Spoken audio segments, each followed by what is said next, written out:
समस्त NIS DElEd अभ्यर्थियों का स्वागत है आपके अपनी यूट्यूब चैनल इनके टीचिंग पॉइंट में। एनआईएस डीएलएड वैधता को लेकर के बड़ी खबर आ चुकी है। गुवाहाटी हाईकोर्ट का ऑर्डर जारी हुआ है। इस वीडियो के माध्यम से जानेंगे ऑर्डर का निष्कर्ष क्या है और किस प्रकार से एनआईएस डीएलएड अभ्यर्थियों के लिए महत्वपूर्ण है। तो निवेदन रहेगा, वीडियो को शेयर करके चैनल को जरूर सब्सक्राइब कीजिएगा, जिससे सारी महत्वपूर्ण जानकारियाँ जो एनआईएस डीएलएड के परिप्रेक्ष्य में हों वो आपको आसानी से प्राप्त होती रहें। जी हाँ साथियों, आप सभी के सामने वो कोर्ट का आर्डर है। यहाँ अगर आप देखेंगे डबल बेंच का आर्डर है। अगर यहाँ पर आप देख रहे हैं तो ऑनरेबल जो आपके चीफ जस्टिस हैं और जस्टिस सुमन श्याम सर की बेंच के माध्यम से कल यानी 3/5/2024 को ये आर्डर डिलीवर हुआ है। अगर साथियों हम इस आदेश की बात कर लें तो साथियों स्पष्ट कर दें तो इससे पहले जो है एक 9 फरवरी को भी आदेश आया था। तो दोनों आदेशों को हम कहीं ना कहीं आपको एक साथ समराइज करके अवगत कराते हैं और साथ ही इसमें कुछ अन्य महत्वपूर्ण चीजें और मेंशन की गई हैं, उन पर भी बात करते हैं। साथियों कल 3/5/2024 को आए आदेश में क्या कुछ चीजें मेंशन की गई हैं, आइए जानते हैं। लिखा गया है, यह इंट्रा कोर्ट अपीलकर्ताओं द्वारा WPC नंबर 477/2024 में एकल न्यायाधीश द्वारा पारित दिनांक 2/2/2024 के आदेश से व्यथित होकर की गई है, जिसके तहत प्रतिवादियों को कारण बताओ नोटिस जारी करते हुए विद्वान एकल न्यायाधीश ने अपीलकर्ताओं को अंतरिम राहत देने से इनकार कर दिया है। इस न्यायालय ने 9/2/2024 को पहले ही प्रतिवादी राज्य को निर्देश जारी कर दिया है कि अपीलकर्ताओं को 26/12/2023 के विज्ञापन द्वारा शुरू की गई भर्ती प्रक्रिया में आवेदन करने की अनंतिम अनुमति दी जाए। साथ ही यह भी निर्देश दिया कि अपीलकर्ताओं का अंतिम परिणाम उनकी अनुमति के बिना घोषित नहीं किया जाएगा। यह भी स्पष्ट किया गया कि अंतिम आदेश केवल अपीलकर्ताओं के संबंध में है और इसमें कोई मिसाल कायम नहीं होती। यह विवाद में नहीं है कि मुख्य विवाद विद्वान एकल न्यायाधीश के समक्ष लंबित है। हालांकि इस न्यायालय द्वारा पारित अंतरिम आदेश के अनुसार अपीलकर्ता पहले ही भर्ती प्रक्रिया में भाग ले चुके हैं और इस न्यायालय द्वारा दिए गए निर्देश के अनुसार परिणाम रोके जा रहे हैं। उपरोक्त तथ्यों और परिस्थितियों को ध्यान में रखते हुए हम अपीलकर्ताओं द्वारा दायर और विद्वान एकल न्यायाधीश के समक्ष लंबित रिट याचिका के निपटान तक दिनांक 9/2/2024 के अंतरिम आदेश को पूर्ण बनाकर इस अपील का निपटान करना उचित समझते हैं। तो अगर बात कर लें साथियों, जो डबल बेंच में याचिका की गई थी सिंगल बेंच के जो है आदेश के खिलाफ, तो साथियों उसका जो है कहीं ना कहीं यहाँ पर याचिका डिस्पोज ऑफ हो चुकी है। अगर आप देखेंगे निपटान कर दिया गया है और 9/2/2024 को जो आदेश किया गया था डबल बेंच के माध्यम से, उस पर चर्चा करेंगे। साथ ही हम WPC नंबर 477/2024 के 2/2/2024 के आदेश पर भी कहीं ना कहीं आपका ध्यान आकृष्ट करेंगे। ये साथियों 9/2/2024 को आदेश क्या आया था, तब ये सुनवाई जो हुई थी उसके बाद क्या आदेश निकल कर आया था। यहाँ पर लिखा गया, काफ़ी समय तक पक्षों के वकीलों को सुनने के बाद हमने राज्य को यह निर्देश देना उचित समझा कि अपीलकर्ताओं को विज्ञापन दिनांक 26/12/2023 द्वारा शुरू की गई भर्ती प्रक्रिया में आवेदन करने की अनंतिम अनुमति दी जाए, बशर्ते ऐसा आवेदन अंतिम तिथि से पहले ऑफलाइन दायर किया गया हो, यानी 12/2/2024। हालांकि अपीलकर्ताओं का अंतिम परिणाम न्यायालय की अनुमति के बिना घोषित नहीं किया जाएगा। यह स्पष्ट किया जाता है कि अंतिम आदेश केवल अपीलकर्ताओं के संबंध में और इससे कोई मिसाल नहीं कायम नहीं होगी। इस मामले को 8 सप्ताह के बाद प्रवेश के लिए सूचीबद्ध करें। हम यह स्पष्ट करते हैं कि अपील का लंबित रहना विद्वान एकल न्यायाधीश के लिए योग्यता के आधार पर रिट याचिका की सुनवाई करने और अंतिम आदेश पारित करने में बाधा नहीं बनेगा। अगर साथियों हम बात कर लें दोनों ऑर्डर्स में क्या लिखा गया है, मेरिट के आधार पर सिंगल बेंच में जो फैसला अभी भी लंबित है वहां पर अब सुनवाई होगी और वहां पर जो है इसका निस्तारण किया जाएगा। हालांकि साथियों अगर बात कर लें तो यह डबल बेंच में केस इसलिए गया था क्योंकि वहां पर एनआईएस डीएलएड अभ्यर्थियों को लेकर के कहीं ना कहीं उनके विपक्ष में फैसला आया था। मामला ये था कि जो 26/12/2023 को विज्ञापन जारी किया गया था लोअर प्राइमरी और अपर प्राइमरी भर्ती का, जिसमें साथियों 1 to 5 के लिए ऑलरेडी जो एनआईएस डीएलएड के लिए फैसला आया है उसको लागू करते हुए ये स्पष्ट किया गया था जो शिक्षा बोर्ड है उसके माध्यम से कि एनआईएस डीएलएड अभ्यर्थियों को यहाँ पर जो है प्रतिभाग नहीं कराया जाएगा। इसके बाद जो है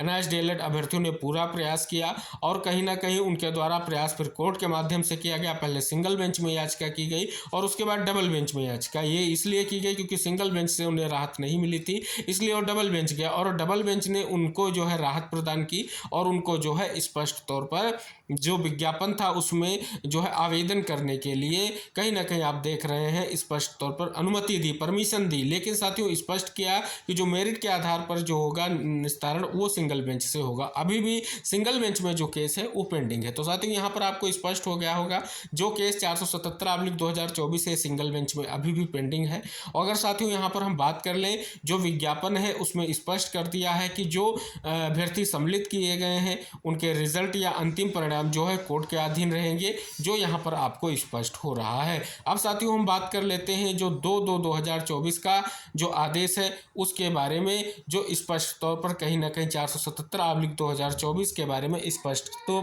पर क्या निष्कर्ष निकल कर आ रहा है। साथियों आप सभी के सामने सिंगल बेंच का वो आदेश है जिसको लेकर के कहीं ना कहीं सारी चीज़ें स्पष्ट हो रही हैं। अगर आप यहाँ पर देखेंगे तो आपको पॉइंट नंबर 2 में लिखा है इश्यू नोटिस, जो है 28/2/2024 की बात की गई थी, नोटिस इशू किया गया था। तो साथियों सारी चीज़ें यहाँ पर स्पष्ट हो रही हैं और इसमें अगर हम बात कर लें तो कहीं ना कहीं सारी चीज़ें आपको दिख जाएंगी। क्या कुछ रिस्पोंडेंट हैं उनकी बात की गई। अगर हम यहाँ पर देखेंगे तो स्पष्ट हो रहा है कि mister D Saikia learned advocate general Assam assist by mister SMT और इसके अलावा learned standing council education department accept notice on behalf of the respondent, यानी 1 और 2 की तरफ से रिस्पोंडेंट की जो है नोटिस जो है कहीं ना कहीं स्वीकार की गई है। इसके बाद लिखा गया है mister K Gogoi learned central government council accept notice on behalf the respondent number 3, यानी जो है सेंट्रल गवर्नमेंट की तरफ से जो काउंसिल के रूप में जो है रिस्पोंडेंट नंबर 3 की तरफ से कहीं ना कहीं ये नोटिस स्वीकार की गई। स्पष्ट किया गया है रिस्पोंडेंट नंबर 1, 2, 3 जो है स्पष्ट तौर पर कहीं ना कहीं जो इनके no formal step need to taken respect side respondent, यानी इनकी तरफ इनके लिए कोई भी जो है स्टेप लेने की ज़रूरत नहीं है, स्पष्ट किया गया। आगे साथियों लिखा गया है petitioner to take step service for notice upon the respondent number 4 and 5, यानी 4 और 5 जो रिस्पोंडेंट है उनके लिए जो है स्टेप यानी जो है आवश्यक कदम उठाने की ज़रूरत है, ये स्पष्ट किया गया है। अगर साथियों अगर हम बात कर लें तो इसमें वो सभी चीज़ें मेंशन की गई, यहाँ पर देख रहे हैं 26/12/2023 का जो एडवर्टाइजमेंट है जिसकी यहाँ पर बात की गई है। तो साथियों यहाँ पर आगे अगर आप जाएंगे तो ये पूरा का पूरा जो है 18 month diploma in elementary education की बात की गई, यानी NSDELED की यहाँ पर जो है बात की गई है। आगे साथियों यहाँ पर अगर आप देखेंगे तो पूरी तरीके से जो 18 मंथ का आपका NSDELED का कोर्स है उसके बारे में चीज़ें इंगित की गई हैं और साथ ही टेट वगैरह की जो है चीज़ें स्पष्ट की गई हैं। और अगर आप आगे बढ़ेंगे तो इसमें वो सारी चीज़ें हैं कि क्या कुछ जो है स्पष्ट तौर पर पिटिशनर की तरफ से क्या कोर्ट के सामने चीज़ें रखी गई, ये सारा कुछ एक विस्तृत आदेश है। इसको हम नेक्स्ट वीडियो में आपको अवगत कराएंगे कि इस आदेश में क्या क्या चीज़ें मेंशन की गई हैं। फॉर्मली हमने आपको सारी चीज़ें बता दी हैं जो महत्वपूर्ण है। इसमें Jaiveer Singh and others state of Uttarakhand की बात की गई है, जिसमें आप सभी को पता है एक महत्वपूर्ण जजमेंट जो है सुप्रीम कोर्ट के माध्यम से आया है, उसके बारे में भी यहाँ पर विस्तार पूर्वक अवगत कराया गया है। तो साथियों अगर बात कर लें तो स्पष्ट तौर पर जब ये 28 तारीख को जो ये नोटिस दी गई, नोटिस के बाद जो है सारी चीज़ें हमने आपको अवगत करा दी। ये जो आपका फैसला है इसके बारे इसमें सभी वो आदेशों का जिक्र भी किया गया है, चाहे वो आपका हाईकोर्ट के आदेश हो, सारी चीज़ों को यहाँ पर जिक्र किया गया है।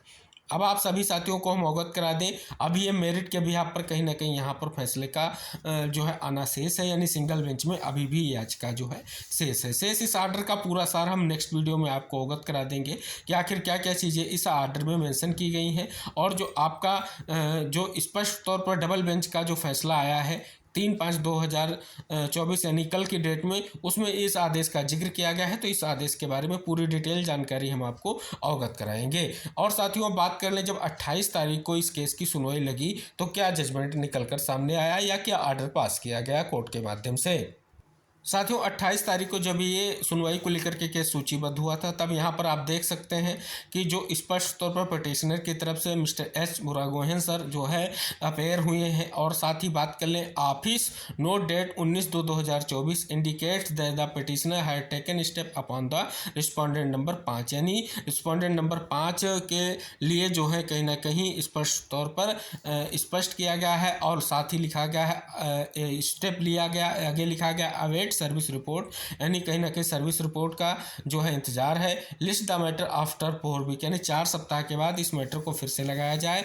अगर बात कर लें यहाँ पर स्पष्ट तौर पर आगे लिखा गया है Mister P K Bora learned standing counsel elementary education की तरफ से, मिस्टर आई अलोन learned standing counsel for NCT की तरफ से, और Mrs R Devi learned SGI are present to the respondent. The अंतरिम order passed earlier shall continue, यानी जो भी अंतरिम आदेश है वो कहीं ना कहीं जब तक ये मामला विस्तारित नहीं हो जाता है एर्लियर शैल कंटिन्यू रहेगा। तो ये स्पष्ट तौर पर 4 सप्ताह का समय दिया गया था, हालांकि इससे ज़्यादा समय बीत चुका है, लेकिन डबल बेंच में जो आपकी ये सुनवाई होकर के कल फैसला आया है उसके बारे में आप सभी को इंगित हो गया होगा कि उस याचिका को कहीं ना कहीं स्पष्ट तौर पर जो है डिस्पोज ऑफ कर दिया गया है। हालांकि अगर अभी बात कर लें तो एनआईएस डीएलएड के जो अभ्यर्थी हैं जो स्पष्ट तौर पर कहीं ना कहीं ऑफलाइन आवेदन किए थे और जो विज्ञापन में सम्मिलित हुई हैं उनके अगर बात कर लें रिजल्ट वगैरह की तो वो कोर्ट के बिहार पर ही निस्तारित होगा। तो मामला अब जो है सिंगल बेंच में ही महत्वपूर्ण तरीके से सुनवाई होगी। हालांकि डबल बेंच से एक परमिशन मिली कि उनको जो है भर्ती विज्ञापन में सम्मिलित किया जाए और इसलिए उन्हें सम्मिलित किया गया है। आगे की स्थितियों पर आप सभी को पता है ये केस बहुत ही महत्वपूर्ण हो जाता है। और साथियों जो आपका पिछले ऑर्डर की हमने अभी जो चर्चा की है उसके बारे में डिटेल जानकारी हम नेक्स्ट वीडियो में आपको अवगत कराएंगे कि आखिर क्या क्या चीज़ें इसमें लिखी गई थी जो एनआईएस डीएलएड को लेकर के महत्वपूर्ण थी। तो साथियों निवेदन रहेगा तब तक इस वीडियो को शेयर करके चैनल को जरूर सब्सक्राइब कीजिए। मिलते हैं नेक्स्ट अपडेट के साथ, तब तक के लिए बाय बाय, टेक केयर साथियों।